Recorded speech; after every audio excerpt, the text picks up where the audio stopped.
Okay, let's unpack this. Let's do it. We are taking a journey far deeper than usual today.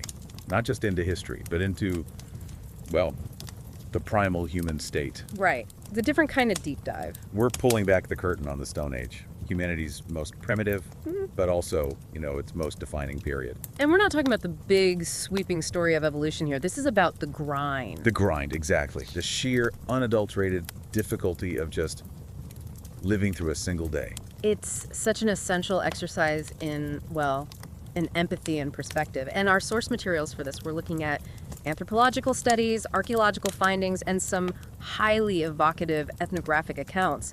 They make it almost unbearably real. Unbearably is the right word. I mean, if you're listening to this in a room where the temperature is set to your comfort, this deep dive is really designed to make you appreciate the quiet miracle of that stability. Absolutely. Our mission today is to really get at the profound gap between our modern comfort and their prehistoric survival. It's a chasm. It is. We aren't just summarizing what they did. We want to extract the overwhelming mental and physical toll of that constant, uncompromising vulnerability. What did it cost? Yes. What does it cost every single day to be that exposed? And we'll explore not just the mechanics of their existence, the hunting, the fire starting, but the overwhelming why behind all of it. The adaptations, the struggle. Yeah, the relentless, exhausting struggle for simple persistence. Survival was never a default setting. It was a daily, minute-by-minute conquest. So where do we start? We start where every modern life begins, with the concept of a home.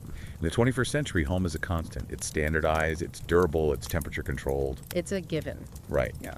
But our sources show us that back then, the very idea of a standardized, durable structure, it just didn't exist. Not in any way we would recognize. Shelter was fundamentally impermanent. And the impermanence required this constant, back-breaking negotiation with the environment. It really did. Shelter was temporary. You might get lucky and find a rock overhang. Or maybe they'd, dig out a section of earth and cover it with sod and hides stretched over mammoth bones or something. But the critical difference, and this is what really struck me, is that shelter was never about comfort. Oh, not at all. It was the absolute fundamental prerequisite for managing basic thermodynamic survival, keeping your body from shutting down. And the quality of that shelter was just. It was entirely dictated by geography and luck. Complete luck. The accounts describe this deep, paralyzing terror of a sudden weather shift. I mean, imagine a high wind or an unexpected rainstorm. You can't just, go inside and close the door. There are no reinforced walls. You can't change the forecast. And the sources detail this need for hypervigilance. Yeah. If the rain started and you didn't have an adequate covering, you might literally be forced to spend the entire night standing up. Standing up for hours. Because lying down on wet ground meant instant, debilitating chilling. Which leads directly to pneumonia or fever. And an illness in that environment was almost certainly a death sentence. So the physical sacrifice of standing vigil all night, it was an unavoidable choice. Wow. So it's not the shelter protecting you. It's your decision to stand or lie down. Exactly. And even when they found natural protection, like a cave, the dangers didn't just vanish. I think we have this romantic image of the caveman, don't we? We really do. But caves were far from vacant safe houses. They were geologically risky, Prone to dampness, moisture. which breeds respiratory illness. Plus, they could accumulate gases, naturally occurring carbon dioxide pockets, or just be saturated with bat guano and insect infestations. And that's before you even get to the most immediate problem. Which is that they were often already the preferred dens of predators. So every potential haven was first a site of conflict. You weren't moving in, you were conducting a hazardous eviction. That makes the whole struggle so intensely psychological. It wasn't just the physical work. No, the construction effort wasn't the hardest part. It was the lack of assurance, the lack of any guarantee. Just that constant crippling question in the back of your mind, day and night. Will the wind blow this down tonight? How did that constant grinding instability affect them? It fundamentally inhibited any kind of long-term planning. The concept of personal property or inheritance as we understand it. It just couldn't take root. Why would it? Why invest time in a durable structure if the forces of nature or other tribes could obliterate it by morning? So it forced this mental adaptation. A laser focus on the immediate moment. Survival was measured in hours, not in years. And the sources bring this home with that anecdote about Sarah. this young mother. Oh, that story's just devastating. Her face was already etched with the lines and exhaustion we'd associate with someone twice her age, trying to survive a freezing night near the cave mouth. Sarah just is.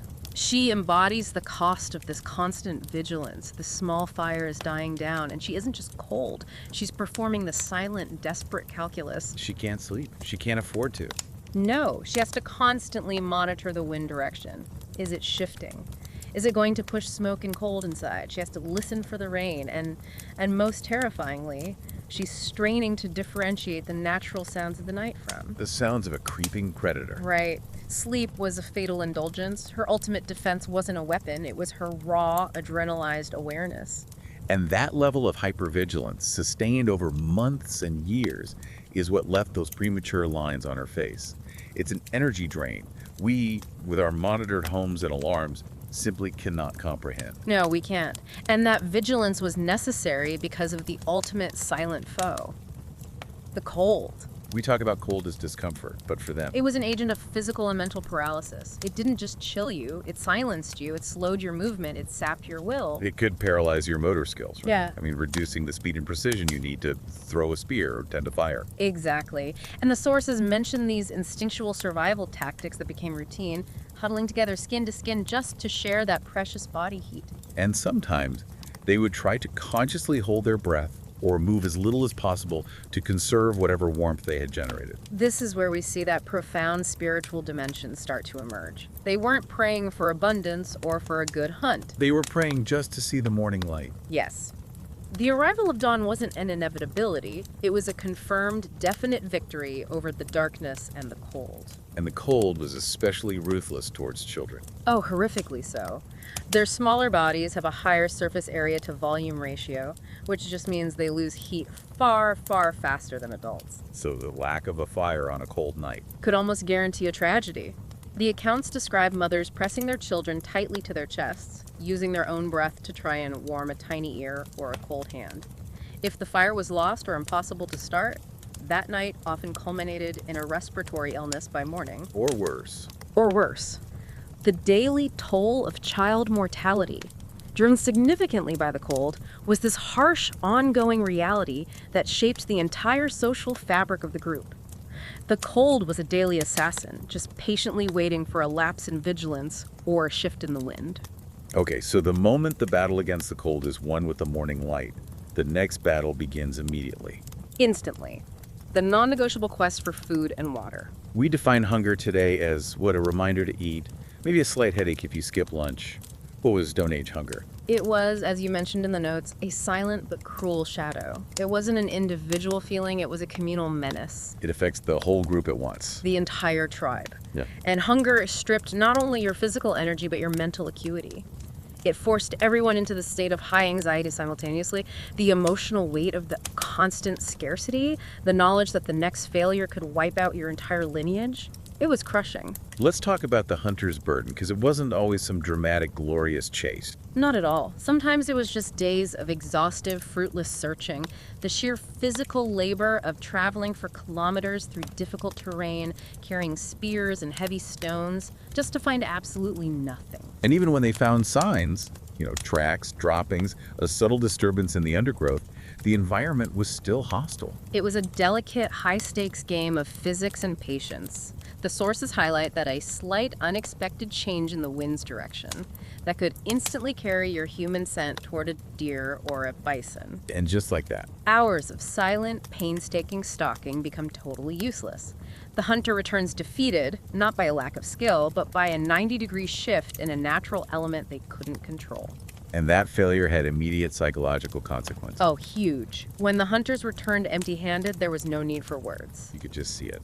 The burden of not being able to provide for your family was immense. It was described as a stone resting on the hunter's shoulders. The women would see their downcast eyes, and the children, sensing the tension, they knew not to ask. It was a shared, palpable state of hopelessness, compounded by exhaustion.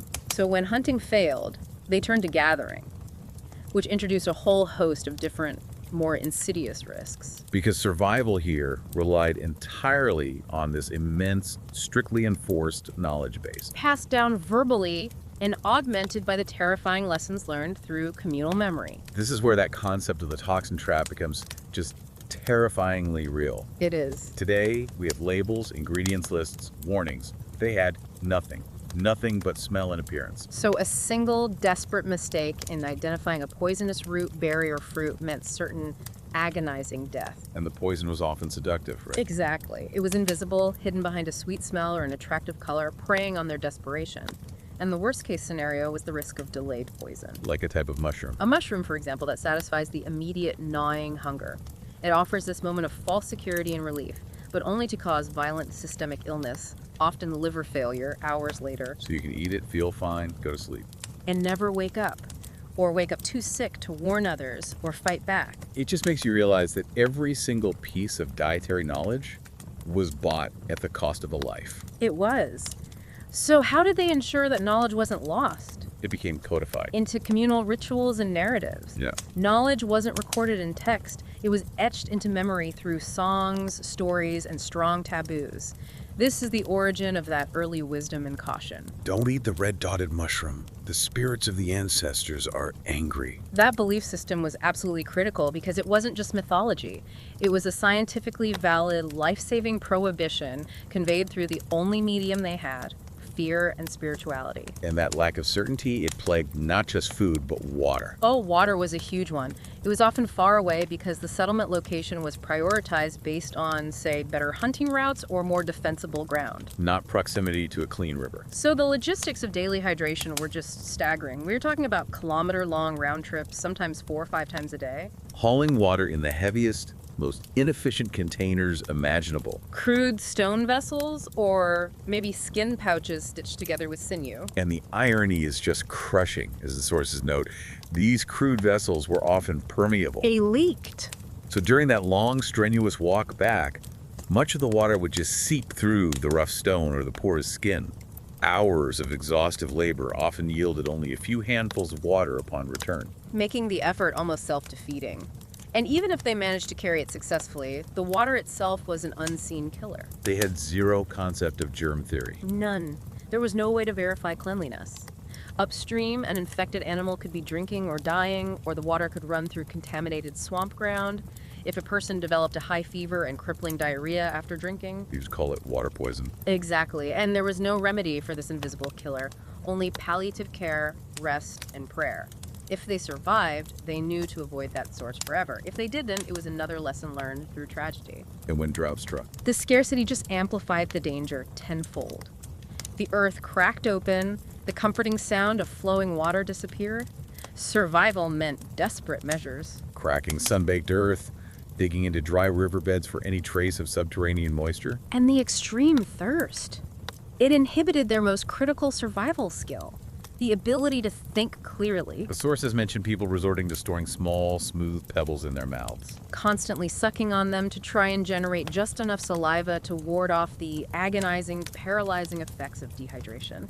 When that thirst really set in, coordination failed, judgment became cloudy, and the search for water became an act of increasing desperation. The entire Stone Age day was often defined by this single, grueling physical and cognitive effort. So if the day was about the grueling logistics of finding food and water, the night was defined by the struggle against the dark. And that struggle was centered entirely around fire. It was. For us, fire is what? Convenience? Ambiance? Yeah, barbecue. For them. Fire was the heart of existence. It was hope. It was a living thing, a psychological barrier against the endless dark, and a visible declaration of the tribe's vitality. A strong fire was a sign. It was a sign to both nature and potential human adversaries. We are organized, we are defended, and we are strong enough to survive. But the ignition process, which we take completely for granted, was a monumental task. This wasn't a Bic later. Not even close. We're talking about friction fire hand drills or fire plows or percussion fire, like striking pyrite against flint. And the specifics are so crucial. It wasn't just rubbing two sticks together. No, it required highly specific, dry, and clean materials. Punk wood, dried grasses, tinder fungus. If your tinder was even slightly damp, or if a sudden gust of wind scattered that precious spark, Hours of work, gone. hours of painstaking effort, often leading to cuts and blisters on the hands, were instantly wasted. Starting a fire was not just a skill, it was a test of patience against exhaustion. That necessity elevates the firekeeper to this sacred, almost spiritual role within the tribe. Absolutely. The ability to successfully and reliably maintain the flame was the most respected skill, possibly even more important than hunting. Because failure was catastrophic and immediate. Right. Failure meant cold, which brought illness. It meant uncooked food, which brought disease and hunger. And most urgently, it meant the loss of their primary defense against nocturnal predators. If the fire died, they were left alone, defenseless in the suffocating darkness. And this brings us to the Night Watch, or NOBIT, as it's detailed in the sources. A system of communal, critical vigilance. Life didn't stop when the sun set. It just transitioned into this silent war waged against the shadows. Sleep was a risk the collective could not afford simultaneously. Someone always had to be awake. That was the covenant of the tribe. And who was on watch? Interestingly, the assignment often fell to those whose senses were most adapted to the dark.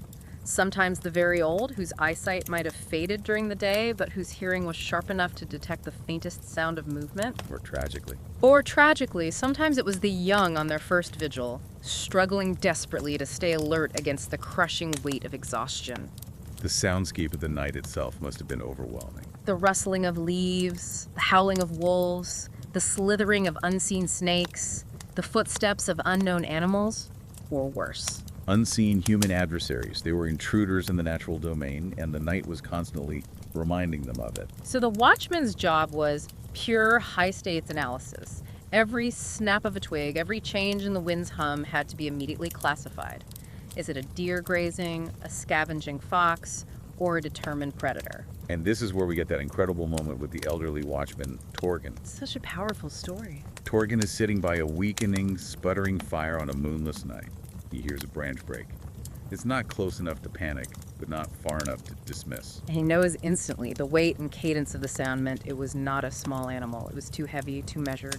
His silent bravery in that moment is the definition of Stone Age heroism. It really is. He didn't waste energy screaming or rousing the entire camp prematurely. His priority was the fire. So he quietly, methodically blows life back into the coals with measured breaths, feeding it small pieces of dry grass and fuel until it flares up again, casting a sudden, sharp shadow. That flame was his weapon. The source describes a large wolf, drawn by the scent and the dying heat, approaching the periphery of the light. But it stays outside the glow. It was deterred solely by the presence of that sustained living flame. Torgen's silent, deliberate action, his presence of mind under extreme duress, saved the group. The Night Watch was a silent war against darkness, against nature, and against the paralyzing urge to sleep. A physical and psychological test of endurance. And when the sun finally rose, the first thing every member of the tribe checked was the watchman's eyes. Were they open? And was the fire still burning? If yes, the sacred covenant had been honored. The night was won, and the hard work of surviving the day could begin again. It's just so hard to reconcile that incredible physical resilience needed to survive the night with the profound fragility of the Stone Age body. It's a real paradox, isn't it? We focus on the big dangers, the lion, the enemy tribe. But the sources remind us that the simplest physical lapse could be fatal. Precisely. We have this total, almost blind faith in modern medical intervention. But for them, a scratch was a potential catastrophe. A cut finger while napping flint, a scraped knee from a fall, a splinter while gathering wood. Any of these minor injuries could quickly introduce infection. And infections were terrifying because they were unseen. They didn't understand bacteria or viruses. No, they only saw the devastating effects. Redness that spread rapidly, violent swelling, a fever that gripped the body uncontrollably, and agonizing pain. He saw it as the wrath of spirits consuming the body from within. And there's a complete lack of effective treatment. No sterilization, no antiseptics, certainly no antibiotics. So what do? Treatment was based on observation and hope. They might crush certain leaves, willow bark for instance, which we now know contains salicylic acid, a precursor to aspirin, to alleviate the fever and pain. They'd bind the wound with a piece of clean hide and maybe apply mud or clay. But these were just palliative measures. They treated the symptom, not the microbial invasion. The outcome was entirely random, left to the body's own overwhelmed defenses. And the social consequences were immediate and ruthless. Oh, absolutely. An injury that prevented you from moving or working, a sprained ankle, a broken wrist, instantly made you an economic burden. Someone else had to take on your hunting load, your gathering duties, your water carrying. Which often forced individuals to hide their pain, to risk further damage, just to avoid becoming socially isolated. Because that isolation could be the first step towards abandonment. It could. The sources note that the collective could only bear so much weight. If an illness looked contagious, or if a person became permanently incapacitated, they might be isolated or, in extreme cases, left behind to protect the mobility and health of the remaining tribe members. It's a brutal reality driven purely by the economics of energy conservation. And illnesses, fever, a persistent cough, crippling stomach issues, they were almost universally explained as spiritual failings or the wrath of a god. Because the cause was spiritual, the remedies were spiritual. And the containment methods were deeply harsh and rooted in primal fear. This is where we see the most extreme measures. When someone became clearly contagious, vomiting blood, racked with unstoppable coughing, they were sometimes moved outside the shelter. Alone, away from the shared body heat and the relative safety of a fire. That isolation, away from the social warmth and the possibility of care, was often a final, silent sentence. Only the elders, or perhaps a skilled shaman figure like Sarah, had the limited wisdom of herbal remedies. But even they often reached the limit of their knowledge and would simply shake their heads in despair. We can do nothing about this. They understood, fundamentally, that nature was the ultimate judge. And perhaps the most solitary and terrifying trial of all was birth. Yes, it wasn't a communal event supported by midwives in sterile conditions. It was an ordeal faced in a dark, secluded corner of the shelter on a few clean hides, hoping for silence. The lack of hygiene, often in close proximity to human waste and dirt floors, meant that infections, puerperal fever, sepsis, were terrifyingly common. And swift, often claiming both mother and child soon after delivery. And beyond the physical risk, there was the necessity of silence. The sources emphasize this again and again. Women had to suppress their screams during labor to avoid attracting predators or neighboring human tribes who might interpret the noise as a sign of vulnerability. So they bit their lips, dug their hands into the dirt. Enduring the agony alone, relying entirely on their own physical strength and endurance. The reality of infant and maternal mortality was just catastrophic. A baby's first cry brought immense visceral relief. But But often the child was stillborn, or the mother suffered a catastrophic hemorrhage that they had absolutely no means to stem. Death in childbirth was not a medical tragedy. It was simply accepted as part of the natural order, a fact of existence that reduced the woman to a trembling body just waiting to see if it would survive the night. we tend to think of the Stone Age purely in terms of raw nature, but there were also brilliant engineers. They had to be. And the sources emphasize the staggering amount of dedicated labor required for the most basic technology. When we talk about a stone tool, we're really talking about a masterpiece of necessity. Absolutely. And the modern assumption is that tools just appear. For them, every single tool, even a simple hand axe or knife, required days of patient expert effort. You couldn't just pick up any rock. No, they had to pull the raw material from the earth and shape it precisely. This started with specialized material selection. Finding the right stone, often specific types of cryptocrystalline silica like flint or chert, was crucial. Because it needed a specific hardness and texture to flake correctly. Right. An amateur could waste an entire day hammering a granite rock that would only crumble or shatter uselessly. And then came the manufacturing process itself, knapping. The controlled striking required to flake the stone. This was not brute force, it was applied physics. They needed to hit the stone at a precise angle, known as controlled percussion, with precisely the right force, not too hard, not too light, to strategically shear off a flake and create a razor-sharp edge. And the sources show that mastery in this craft was acquired through countless repetitions. And countless severe cuts to the hands and loss of valuable stone cores. And knapping was only the first half of the job. Right, the tool needed a handle. This process, called hafting, involved finding a sturdy piece of bone or wood and then securing the stone blade with carefully prepared dried animal sinew or plant fibers. And if that knot was loose, or the sinew wasn't cured correctly, The tool would fail the moment it encountered resistance, a disaster in the middle of a hunt. the psychological and practical cost of a broken tool must have been immense. It was. It wasn't just lost equipment. It meant a hunting rhythm was broken, vital time was wasted, and consequently, the tribe might go hungry or face immediate danger without defense. Mastery in tool making was a core foundational skill. It was literally the difference between life and death for the entire group. And if the battle against nature was exhausting, the battle against other humans was often more terrifying. Despite the universal struggle against the elements. The sources suggest that humans, with their capacity for intelligence and premeditation, were often the most dangerous enemy they faced. And the conflict was driven by the crushing reality of scarcity. There was no surplus. Coexistence was extremely fragile. Tribes fought ruthlessly over fundamental resources: the most reliable water source during a drought, the best seasonal fruit trees, or the established routes of migrating game. And attacks rarely happened in the open. No, the preferred method was the dawn raid. It was strategically timed just before sunrise, when the group was in its deepest, most regenerative sleep, and the light was too dim for effective defense. The tactics relied entirely on stealth. Warriors would wrap their feet in soft hides or grass to dampen their sounds as they approached the sleeping camp. The signal to attack, often a guttural cry or a sharp whistle, meant instant blinding chaos. Shouts, screams, the dull thud of stone weapons. The tearing sound of flesh and hide. And against this chaos, what was the primary defense? Fire. A strong, living fire served as their most effective radar against human attackers in the dark, illuminating their positions and intentions. But if the attacker succeeded, the trauma was overwhelming. Survivors would return to structures that were burned, supplies that were scattered. And often family members who were dead or missing. The psychological damage transcended the immediate physical loss. The sources paint a grim picture of how this trauma was imprinted on the hearts of the surviving children. They grew up constantly hyper alert, perpetually asking, will they come tonight?